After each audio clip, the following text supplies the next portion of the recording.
Bonjour à toutes et à tous. Je vais d'abord remercier Monsieur le Président Woerth pour son invitation à clore ces 4e assises des technologies financières afin d'apporter mon éclairage de banquier central et de superviseur sur les enjeux et les défis que pose la digitalisation des services financiers. Dans le cadre de notre mission générale consistant à veiller à la stabilité monétaire et financière, la question pour la Banque de France est de savoir comment faciliter et accompagner une digitalisation du secteur financier porteuse de gains d'efficacité, tout en préservant la stabilité de notre système monétaire et financier. Alors pour vous présenter les réponses concrètes que nous nous efforçons d'apporter à cette question, je commencerai par rappeler les nouveaux défis que pose la digitalisation au secteur financier pour sa sécurité et son efficacité, avant de présenter les 3 axes selon lesquels se développent nos actions pour aider à y répondre conformément à notre mandat.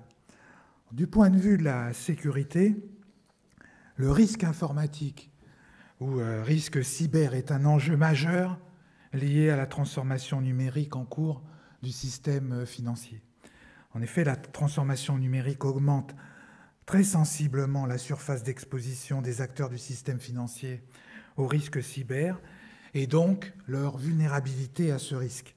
Ceci résulte notamment de la transformation interne des acteurs qui repose en grande partie sur l'émergence de systèmes d'information conçus comme des plateformes ouvertes et sur le recours croissant à l'externalisation, notamment en matière d'informatique dite en nuage.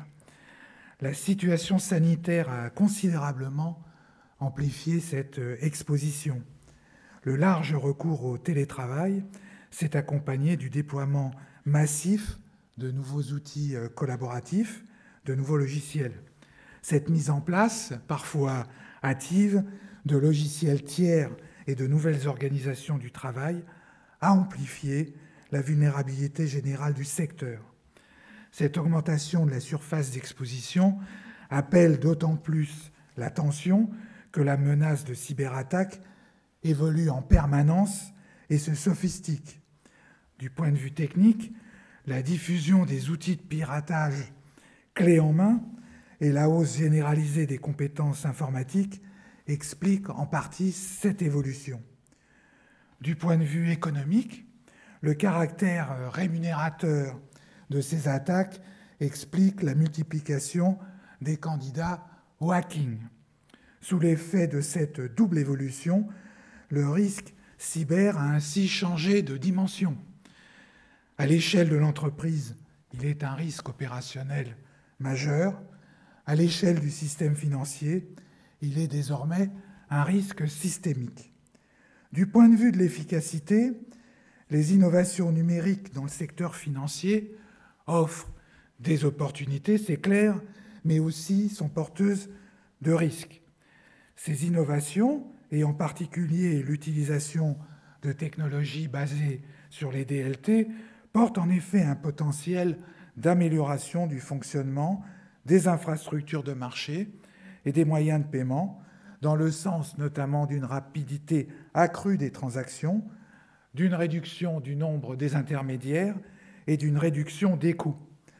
Cependant, ces innovations sont aussi porteuses de risques de recul sur le plan de l'efficacité du système financier dans son ensemble, si leur mise en œuvre débouche sur une fragmentation des process et que la coexistence et l'interopérabilité entre les systèmes actuels et nouveaux n'est pas organisée, ou, à contrario, si elle débouche sur des situations monopolistiques. Ce dernier risque résulte de l'intérêt grandissant des géants internationaux du numérique pour les services de paiement numérique, forts d'une base d'utilisateurs étendue et d'une expérience maîtrisée de bout en bout. Les big tech ont ainsi le potentiel pour concurrencer plus fortement des acteurs européens des paiements, moins préparés sur les segments du numérique, d'accroître la dépendance de l'Europe en matière de services de paiement à l'égard d'acteurs étrangers, avec les enjeux de protection des données personnelles et de souveraineté associés. Cette ambivalence de l'innovation pour l'efficacité de notre système financier concerne en particulier la tokenisation des marchés financiers et de manière générale les cas d'utilisation de la finance décentralisée.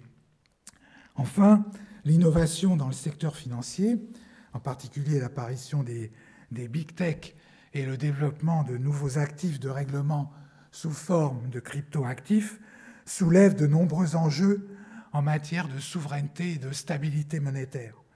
En particulier, les stablecoins, en cas de déploiement à grande échelle par des big tech, pourraient être adoptés comme actifs de règlement privé à l'échelle mondiale en jouant sur d'importants effets de réseau. Comme leur arrimage à la monnaie de banque centrale, qui a seul cours légal et constitue l'encre de notre système monétaire, est pour le moins complexe et fragile, la diffusion sans précaution de ces nouveaux actifs de règlement est susceptible d'affecter la transmission de la politique monétaire et de nuire à la stabilité financière. Je voudrais à présent partager avec vous ce que nous faisons pour répondre à ces défis. La Banque de France développe son action selon 3 axes complémentaires: la réglementation, la facilitation et l'expérimentation. Le premier axe vient du constat que la sécurité repose fortement sur un cadre réglementaire adapté qui garantisse la stabilité financière tout en encourageant l'innovation financière pouvant servir à l'amélioration du service aux usagers et de la performance des systèmes. Dans cette perspective, au niveau européen, nous avons salué et nous soutenons l'ambition du projet de règlement Markets in Crypto Assets, mieux connu sous l'acronyme MiCA, et du Digital Operational Resilience Act, DORA, qui ont été présentés en septembre 2020. L'Union européenne, avec la publication du projet MiCA, a été la première parmi les juridictions du G20 à répondre à l'urgence de réglementer le marché des cryptoactifs. Nous soutenons également le projet DORA. Ce texte permettra d'instaurer un cadre homogène pour renforcer la sécurité informatique de l'ensemble du secteur financier. Je pense en particulier aux acteurs du cloud, dont le rôle sur des segments critiques devrait poser la question d'une localisation dans l'Union européenne. Nous pouvons espérer que les négociations au niveau européen aboutiront rapidement sur ces 2 textes, mais qui sont majeurs pour la régulation du secteur financier. Sur le front réglementaire, je voudrais souligner également l'importance du régime pilote qui va être mis en place pour aider les acteurs des infrastructures de marché à expérimenter la DLT. Il aura vocation à permettre aux plateformes de négociation multilatérales et aux systèmes de règlement livraison de titres opérés par un CSD de tester, dans de bonnes conditions de sécurité, certains usages des DLT grâce à un cadre réglementaire dérogatoire et temporaire sous contrôle des superviseurs. Mais pour être efficace, la réglementation doit reposer sur une forte coordination internationale. C'est pour nous également une priorité pour limiter, sinon éviter, les risques d'arbitrage réglementaire. C'est pour cela que nous sommes fortement engagés dans les travaux des enceintes multilatérales G7, G20, FSB, CPMI, en particulier sur les cryptoactifs et l'amélioration des paiements transfrontières. Le seul cadre d'adaptation du cadre réglementaire ne répond néanmoins pas à tous les défis de la digitalisation financière. Nous avons la conviction à la Banque de France que pour aider à le relever, il nous faut être aussi un acteur de l'innovation.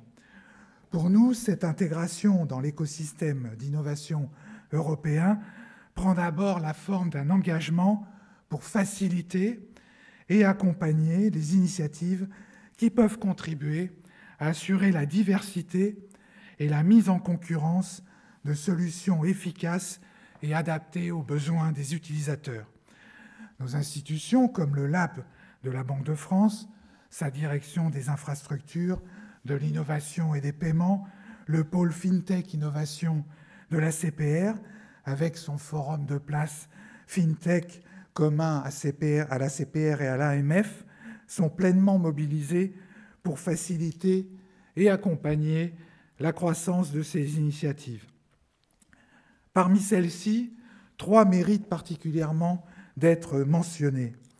En premier lieu, celle menée autour des paiements instantanés, qui ouvre un nouveau chapitre dans les paiements.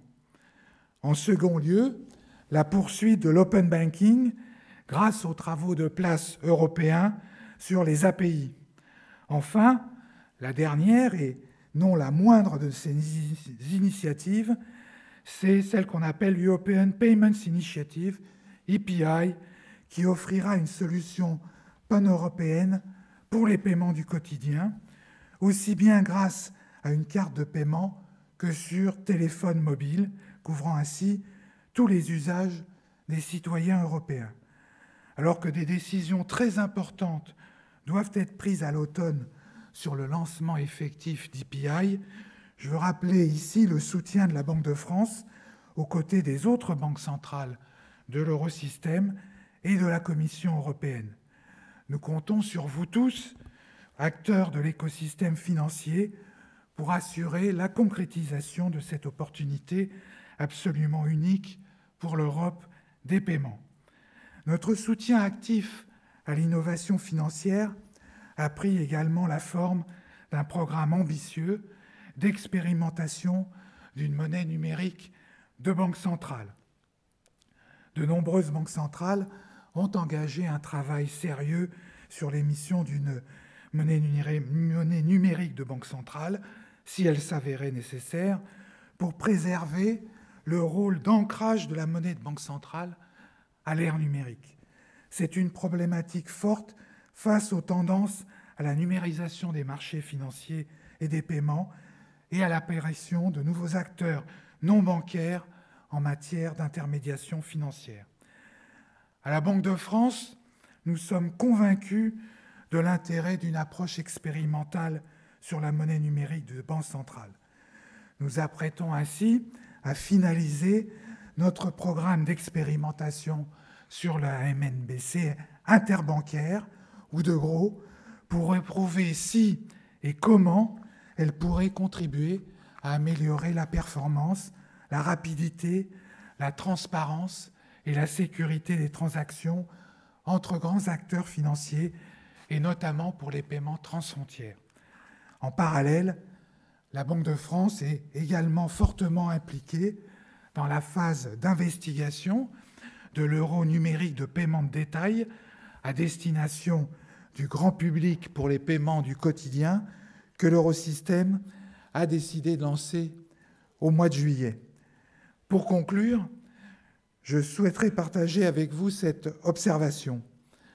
Pour relever les défis de la transformation numérique du secteur financier vers plus d'efficience et de stabilité, il nous paraît primordial d'assurer la complémentarité et la coordination de la mise en œuvre des actions publiques et privées pour soutenir à la fois l'écosystème d'innovation et la stabilité de notre système financier. Et c'est donc dans cet esprit que nous entendons continuer à développer nos propres actions. Merci pour votre attention.